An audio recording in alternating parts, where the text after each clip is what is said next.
जब मुस्तफ़ा कमाल साहब कराची के नाज़िम थे और उस साल की बारिश में कई दिनों तक कराची शहर बंद हो गया था। माजी में ये हाल था कराची शहर का।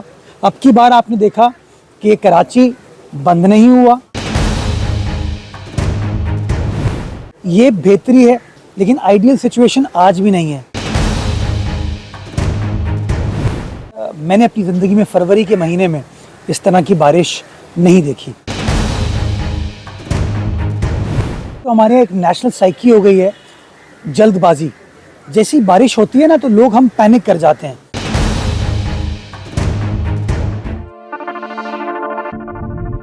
देखिए, सबसे पहले तो मैं समझता हूँ कि क्लाइमेट चेंज जो है ना वो एक रियलिटी है, और जितनी जल्दी बहसीत कौम हम इस बात को एक्सेप्ट कर लें ना उतना ज़्यादा आसान होगा इंतज़ामिया के लिए उसकी हिकमत अमली को राइज करने में।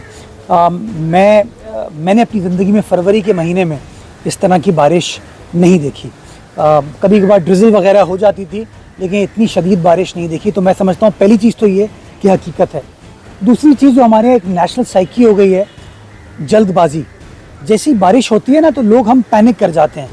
तो कोई अगर दुकान पे बैठा है वो भागेगा, कोई दफ्तर में है वो भागेगा, जो घर पे है वो कहेगा चलो मौसम एंजॉय करने के लिए बाहर निकलूँ। तो होता ये है कि गैर ज़रूरी तौर पर बहुत सारे लोग बाहर निकलते हैं और वो ट्रैफिक के मसाइल इंतज़ामिया को फेस करना पड़ते हैं।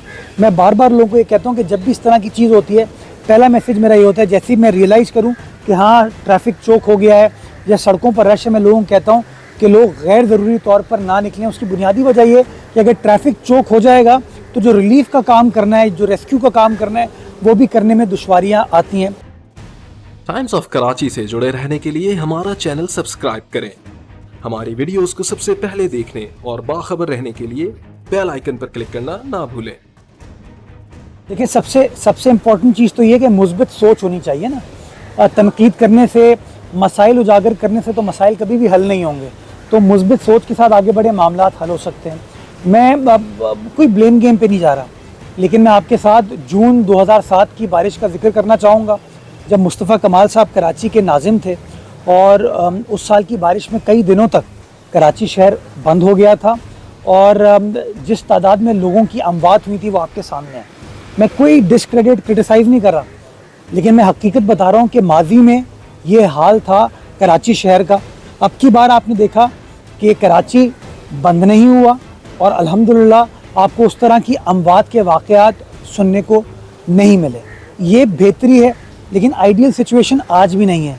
क्यों ना ये अच्छा होगा कि चाहे MQM हो, चाहे जमात इस्लामी हो, चाहे पीपल्स पार्टी हो, चाहे और हमारी यहाँ की सियासी जमातें हों, हम संजीदगी के साथ बैठें और बैठकर ये फ़ैसला कर लें कि कराची के मामलात को रिज़ॉल्व करने के लिए क्या हिकमत अमली होनी चाहिए। और जिसके पास मैंडेट है कराची शहर का, जिसको लोगों ने इलेक्ट करके आज भेज दिया है, उसको हम सब मिलकर सपोर्ट करें ताकि शहर कराची की भी खिदमत हो सके, कराची की आवाम की भी खिदमत हो सके। बिकॉज प्रेस कॉन्फ्रेंस करने से, ट्वीट करने से, तनकीद करने से मसाइल हल नहीं होते। मसाइल काम करने से हल होते हैं। और आप सब ने देखा कि काम आखिर में कौन कर रहा था और कौन नहीं कर रहा था। मैं तो ग्राउंड पर मौजूद था, बाकी लोग सोशल मीडिया पर थे।